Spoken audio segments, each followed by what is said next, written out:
En esta inmersión profunda, exploraremos cómo percibimos los problemas ambientales. Ajá. Tenemos un montón de ejemplos fascinantes, Sí. desde el corazón de África hasta los océanos. Interesante. Y quiero compartir contigo algunos de los puntos más relevantes que encontré.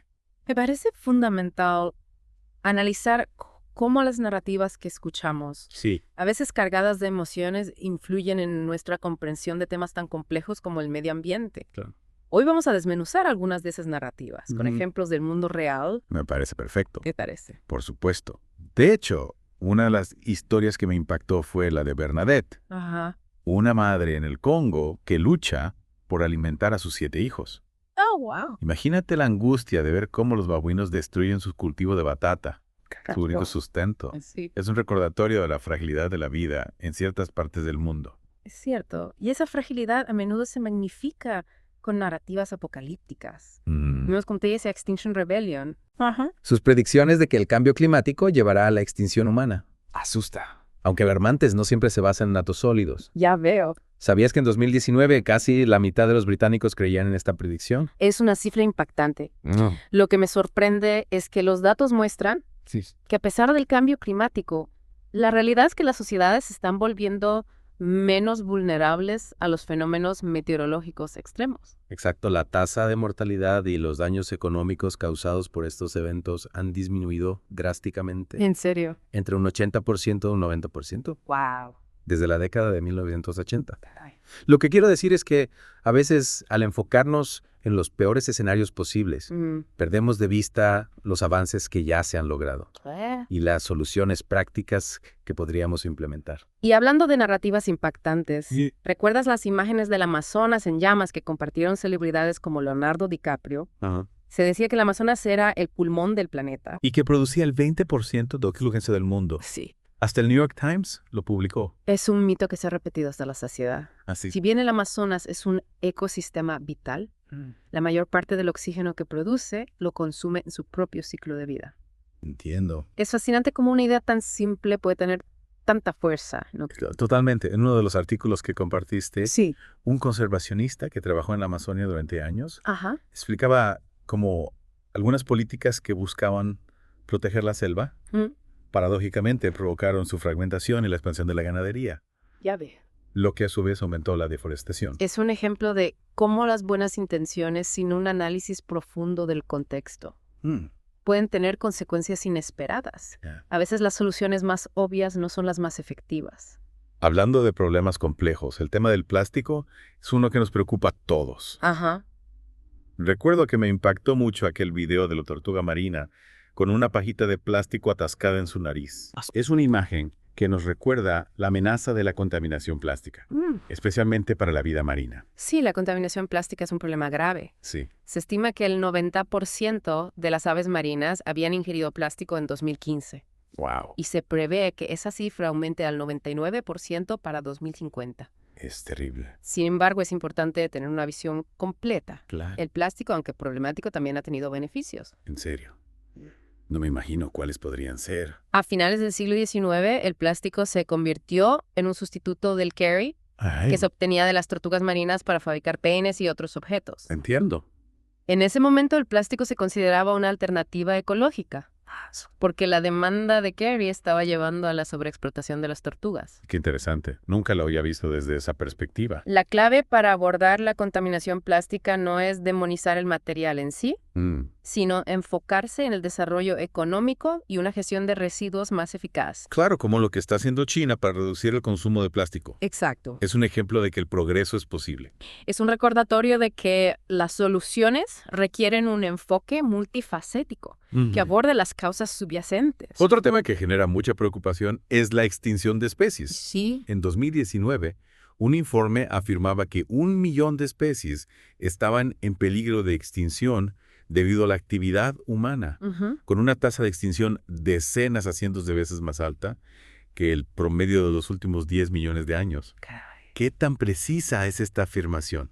Si bien es cierto que muchas especies están amenazadas, la situación no es tan catastrófica como algunos sugieren. Ya ve. Los esfuerzos de conservación han logrado proteger numerosas especies y expandir las áreas protegidas. Sí. De hecho, para 2019, una superficie terrestre mayor que toda África ya había sido designada como área protegida. Es increíble.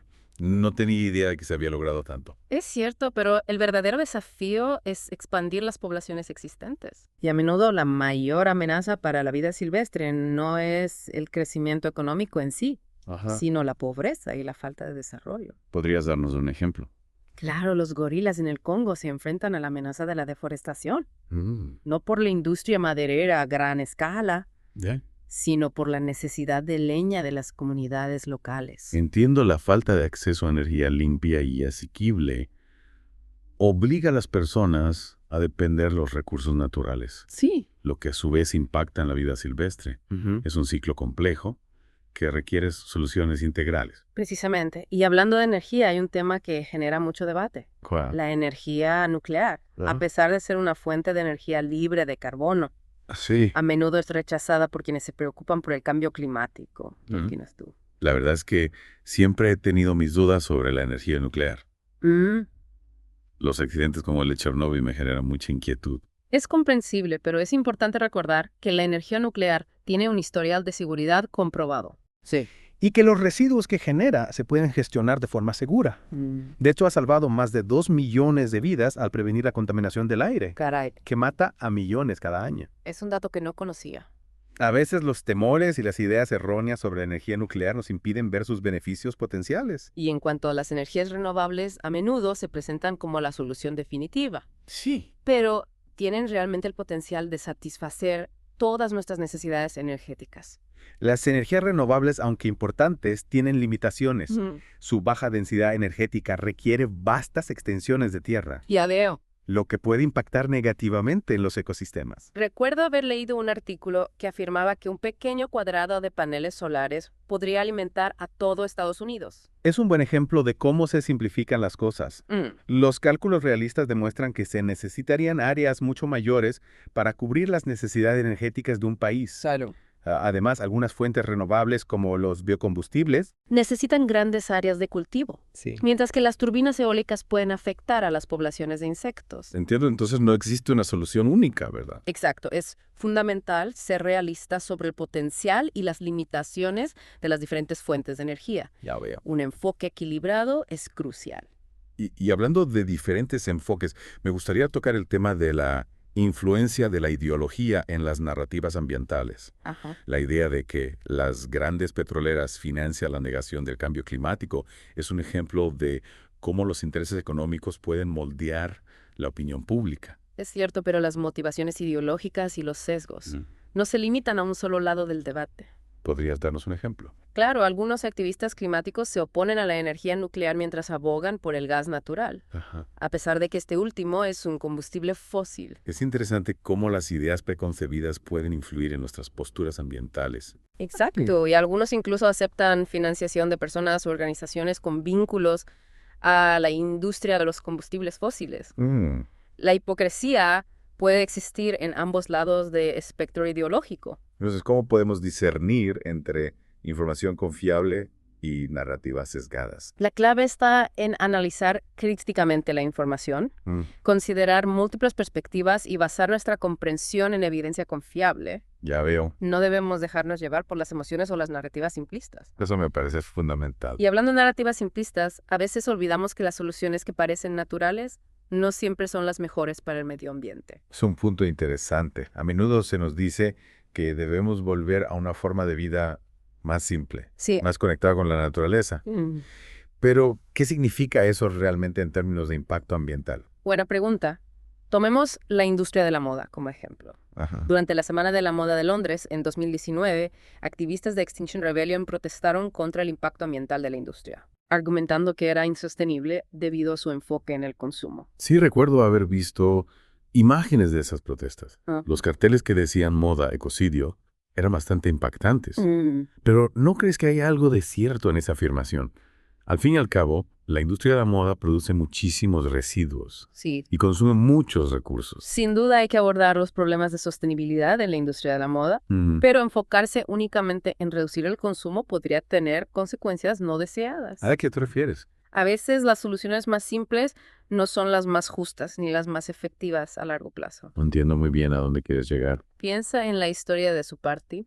Ajá. Una joven indonesia que trabajaba en una fábrica de ropa provenía de una zona rural donde la vida era difícil y las oportunidades limitadas. Ya veo. Para ella, trabajar en esa fábrica significó una mejora en su calidad de vida. Ajá. Pudo mudarse a la ciudad, obtener un salario estable y acceder a mejores oportunidades. Entiendo, su historia nos recuerda que la producción en masa y el consumo no son solo fenómenos de las naciones ricas. Exacto. Para muchas personas en países en desarrollo, Sí. la industrialización ha sido un motor de progreso. Exactamente. Y las fábricas de ropa a menudo emplean a mujeres jóvenes, que de otro modo tendrían opciones muy limitadas. La industrialización, a pesar de sus desafíos, ha permitido a muchas personas salir de la pobreza y acceder a una mejor calidad de vida. Es cierto. Y la producción en masa también ha hecho que la ropa sea más asequible para todos, liberando ingresos que pueden destinarse a otras necesidades. Claro. Pero ¿qué pasa con el impacto ambiental? Lo que a veces se pasa por alto es que la producción centralizada en las fábricas es más eficiente desde el punto de vista energético y del uso de recursos. Imagínate la cantidad de tierra y recursos que se necesitarían si todos tuviéramos que producir nuestra propia ropa en casa. Tienes razón, no había pensado en eso. La concentración de la producción en fábricas también facilita la gestión de residuos y la implementación de prácticas más sostenibles. Exactamente. Y hablando de sostenibilidad, la narrativa de volver a la naturaleza a menudo ignora el impacto ambiental de las prácticas tradicionales. ¿Y ejemplo? La agricultura orgánica, aunque se percibe como más natural, Sí. a menudo requiere más tierra y recursos que la agricultura convencional. Es verdad, si tuviéramos que depender únicamente de la agricultura orgánica para alimentar a la población mundial, necesitaríamos convertir vastas áreas de bosques y hábitats naturales en tierras de cultivo. Claro. Eso tendría un impacto devastador en la biodiversidad. Lo que nos lleva de nuevo al tema de las soluciones tecnológicas. A veces las soluciones más efectivas para los problemas ambientales no son las que parecen más naturales o intuitivas. Como el debate sobre la energía nuclear. Exacto. Muchos ambientalistas argumentan que debemos centrarnos en las energías renovables. Y rechazar la energía nuclear por completo. Pero como hemos visto, las energías renovables, si bien son importantes, tienen limitaciones. Su baja densidad energética significa que necesitamos grandes áreas de tierra para generar la misma cantidad de energía que los combustibles fósiles o la energía nuclear. Y esa demanda de tierra puede tener un impacto negativo en los ecosistemas. Sí. Desplazando la vida silvestre y fragmentando hábitats. Exactamente, la energía nuclear, por otro lado, tiene una huella terrestre mucho menor y no produce emisiones de gases de efecto invernadero durante su funcionamiento. Sin embargo, persisten los temores sobre la seguridad y los residuos nucleares. ¿Cómo podemos estar seguros de que la energía nuclear es realmente segura? Es cierto que hay riesgos asociados a la energía nuclear, pero es importante recordar que la energía nuclear tiene un historial de seguridad excepcional. Sí. Las muertes relacionadas con accidentes nucleares son extremadamente raras en comparación con otras formas de generación de energía, como la quema de combustibles fósiles. Es un punto importante. La quema de combustibles fósiles libera contaminantes que causan enfermedades respiratorias y otros problemas de salud. Mientras que la energía nuclear no lo hace. Exacto. Pero, ¿qué pasa con los residuos nucleares? ¿Cómo podemos gestionarlos de forma segura? Los residuos nucleares se pueden gestionar de forma segura. Sí. Existen tecnologías para almacenar los residuos de forma segura durante largos periodos de tiempo. Además, están desarrollando nuevas tecnologías que podrían reciclar los residuos nucleares y convertirlos en combustible. Eso sería increíble si pudiéramos reciclar los residuos nucleares. Sí. Eliminaríamos uno de los principales obstáculos para la adopción de la energía nuclear a gran escala. Pero, ¿por qué hay tanta resistencia a la energía nuclear? Creo que parte de la explicación radica en la influencia de las ideas que se centran en los límites del crecimiento y la escasez de recursos. Esta visión a menudo lleva a la oposición a las soluciones tecnológicas incluida la energía nuclear. ¿Y por qué se oponen a las soluciones tecnológicas? La idea es que la tecnología solo empeorará las cosas, al permitir que la población humana crezca más allá de la capacidad de carga del planeta. Ya veo. Pero esta visión ignora el potencial de la innovación para resolver problemas y mejorar la vida de las personas. Entiendo, es como si vieran la tecnología como un problema en sí misma, en lugar de como una herramienta que puede usarse para bien o para mal. Exactamente. La historia ha demostrado una y otra vez que el ingenio humano puede encontrar soluciones a los desafíos, incluso aquellos que parecen insuperables. La energía nuclear es un ejemplo de cómo la tecnología puede proporcionar una fuente de energía limpia y abundante, liberándonos de la dependencia de los combustibles fósiles. Y al mismo tiempo puede ayudarnos a reducir la pobreza y mejorar la calidad de vida de las personas en todo el mundo. Claro. Es una perspectiva muy diferente a la que suelen presentar los que se oponen a la energía nuclear. Para aprovechar al máximo el potencial de la tecnología, necesitamos superar las narrativas que nos limitan y adoptar una visión más optimista del futuro. Una visión que reconoce que el progreso es posible y que la humanidad tiene la capacidad de resolver los desafíos que enfrenta. Es una visión inspiradora. Y hablando de progreso, no podemos olvidar que la innovación tecnológica no se limita a la energía. También se está produciendo en otros campos como la agricultura y la producción de alimentos. Exacto. La tecnología nos ha permitido aumentar la producción de alimentos de manera drástica.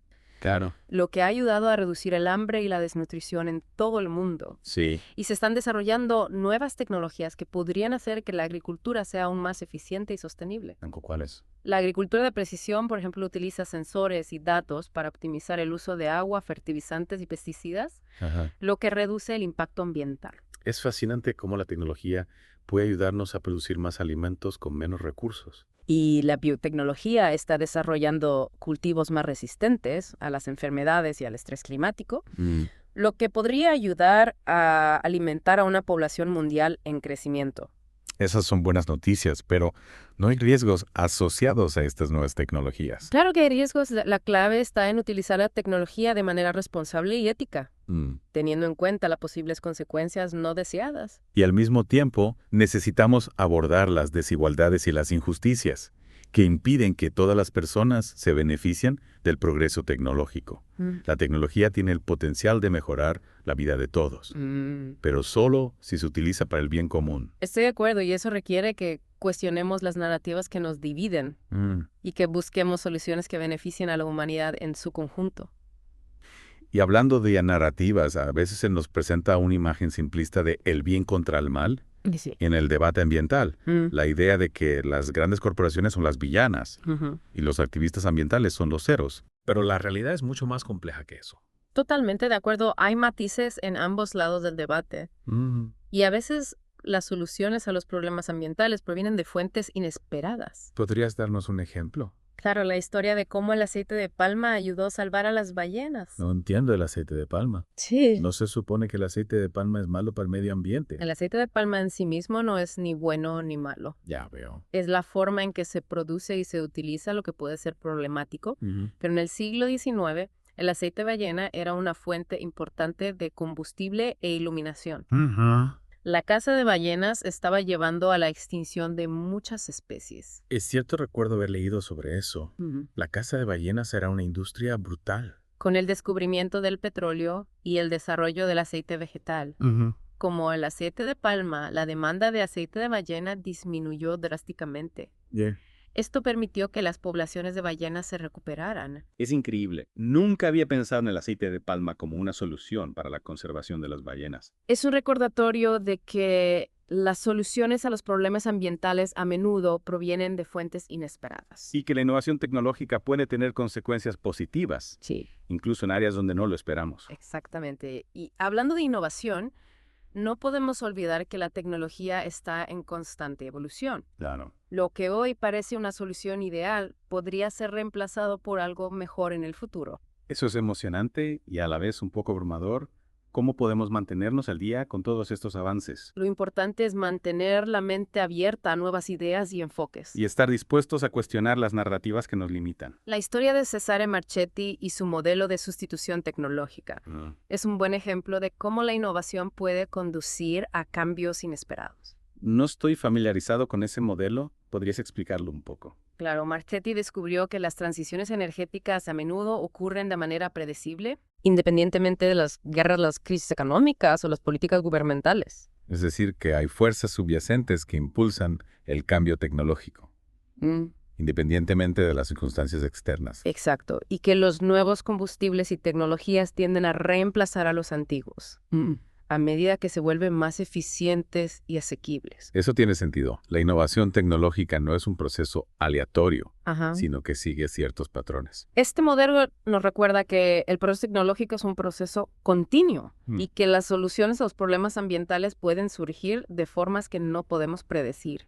Lo importante es mantener un enfoque en la innovación y la búsqueda de soluciones. Y estar abiertos a nuevas ideas y perspectivas. Y hablando de perspectivas, a veces es útil dar un paso atrás y mirar el panorama general. Sí. A menudo nos enfocamos en los problemas inmediatos y perdemos de vista las tendencias a largo plazo. Totalmente de acuerdo. Por ejemplo, mucha gente se preocupa por el crecimiento de la población y la escasez de recursos. Pero la verdad es que la tasa de crecimiento de población mundial está disminuyendo. ¿En serio? Y se prevé que la población se estabilice en las próximas décadas. No sabía eso. Siempre se habla de la explosión demográfica y la sobrepoblación del planeta. Es una narrativa que se ha repetido durante mucho tiempo, pero los datos muestran que la realidad es más compleja.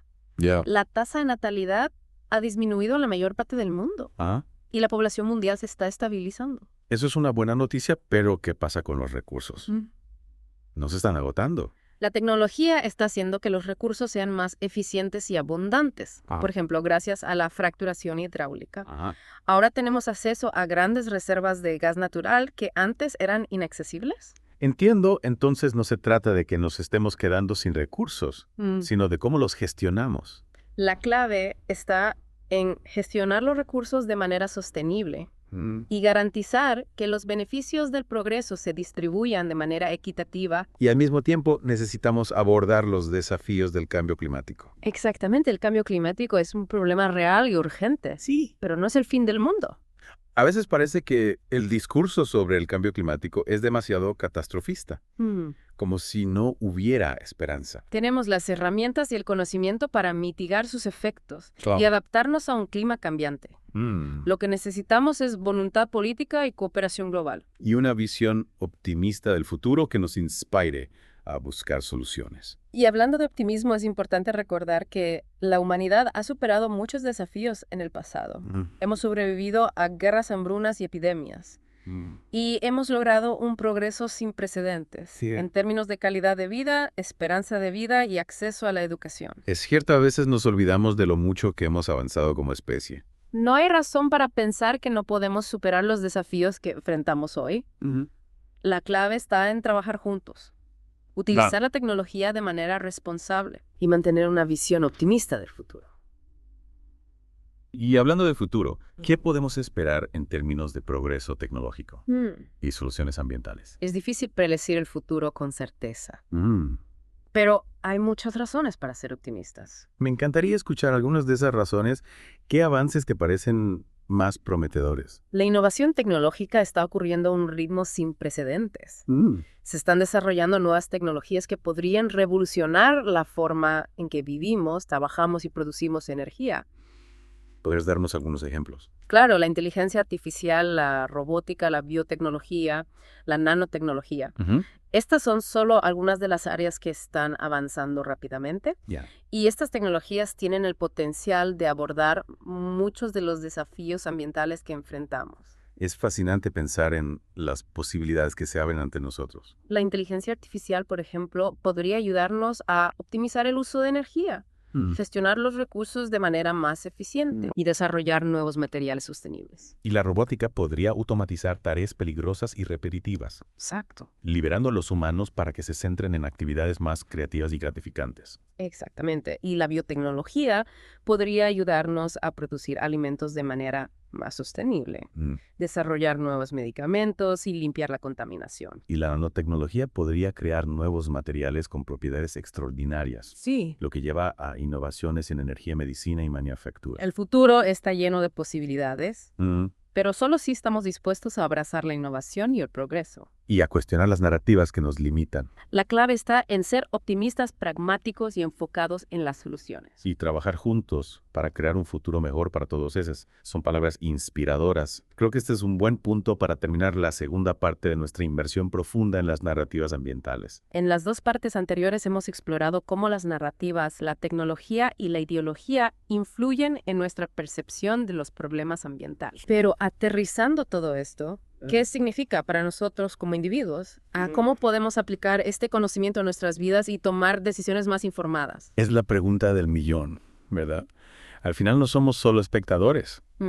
Cada uno de nosotros tiene un papel que desempeñar en la creación de un futuro más sostenible. Exacto. Y creo que el primer paso es mirar hacia adentro y ser conscientes de nuestras propias ideas preconcebidas.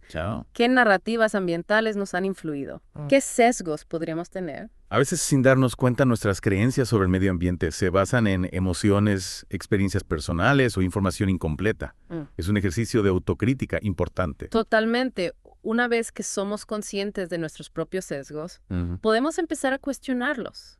¿Se basan nuestras creencias en evidencia sólida o en narrativas simplistas? Ya veo. Son coherentes con los datos y la realidad. Y si descubrimos que nuestras creencias no están bien fundamentadas, debemos estar dispuestos a cambiarlas. La flexibilidad intelectual es esencial, sobre todo en un tema tan complejo y dinámico como el medio ambiente. Completamente de acuerdo. El mundo está en constante cambio. Sí. Y nuestra comprensión del medio ambiente también debe evolucionar. Claro. A veces nos aferramos a ideas que ya no se ajustan a la realidad. Y hablando de cambio, creo que a muchas personas les pasa que se sienten abrumadas por la magnitud de los problemas ambientales. Sienten que sus acciones individuales no tienen ningún impacto real. Sí. ¿Qué les dirías a esas personas? Entiendo ese sentimiento. Es fácil sentirse pequeño e insignificante frente a problemas tan grandes. Pero es importante recordar que el cambio colectivo se compone de acciones individuales. Cada pequeña acción cuenta. Me gusta esa idea. No se trata de ser perfectos, Claro. sino de hacer lo que podamos dentro de nuestras posibilidades. Exactamente. Cada vez que elegimos caminar en lugar de conducir, reducir nuestro consumo de carne o apoyar a empresas sostenibles, estamos enviando un mensaje y contribuyendo al cambio. Y aunque el impacto de una sola acción pueda parecer pequeño, la suma de millones de acciones individuales puede tener un efecto transformador. Es como el efecto mariposa, ¿verdad? Ajá. Un pequeño aleteo en un lugar puede desencadenar una tormenta en otro. Sí. Nuestras acciones individuales, por pequeñas que sean, pueden tener consecuencias de gran alcance. Y no se trata solo de lo que hacemos, sino también de cómo pensamos y cómo hablamos sobre el medio ambiente. Totalmente de acuerdo. Si nos enfocamos constantemente en lo negativo, en el miedo al apocalipsis, podemos crear una sensación de impotencia y desesperanza. Ya ver. Pero si en cambio nos enfocamos en las soluciones, en el progreso que ya se ha logrado y en las oportunidades que tenemos por delante, podemos inspirar a la acción y al cambio positivo. A veces el discurso ambientalista puede ser un poco deprimente, ¿no crees? Sí.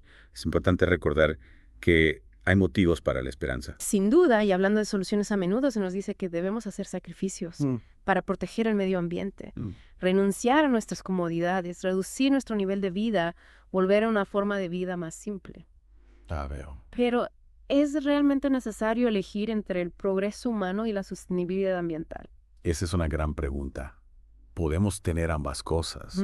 Podemos seguir mejorando nuestra calidad de vida sin destruir el planeta. Creo que podemos tener ambas cosas. La tecnología tiene el potencial de mejorar la vida de las personas al mismo tiempo que reduce nuestro impacto en el planeta. No se trata de renunciar al progreso, sino de orientarlo hacia la sostenibilidad. Me gusta esa visión. No se trata de volver a vivir en cuevas, Claro. sino de utilizar la tecnología para crear un futuro mejor para todos. Exactamente como hemos visto en esta inmersión profunda. La innovación tecnológica ha permitido aumentar la producción de alimentos, reducir la contaminación y desarrollar fuentes de energía más limpias. Y se están desarrollando nuevas tecnologías que podrían revolucionar la forma en que vivimos y trabajamos. La clave está en utilizar la tecnología de manera responsable y ética, Sí. teniendo en cuenta las posibles consecuencias no deseadas, y en garantizar que los beneficios del progreso se distribuyen de manera equitativa. Totalmente de acuerdo. No se trata solo de desarrollar nuevas tecnologías, sino de hacerlo de forma que beneficien a toda la humanidad y no solo a unos pocos privilegiados. En última instancia, creo que se trata de encontrar un equilibrio entre nuestras necesidades y las del planeta. Sí. Un equilibrio entre el progreso humano y la sostenibilidad ambiental. Ajá. Un equilibrio entre el optimismo y el realismo. Un equilibrio que creo se encuentra en la innovación, la colaboración y la búsqueda de soluciones. Muy bien dicho, creo que esta ha sido una conversación realmente enriquecedora. Espero que les haya inspirado a cuestionar sus propias ideas preconcebidas Sí. y adoptar un enfoque más informado y matizado hacia los problemas ambientales. Recuerden, no somos solo observadores pasivos. Cada uno de nosotros tiene un papel que desempeñar en la creación de un futuro más sostenible y próspero. Y para aquellos que quieran profundizar en este tema, les recomendamos el audiolibro No hay apocalipsis, Ajá. disponible de forma gratuita en Audible.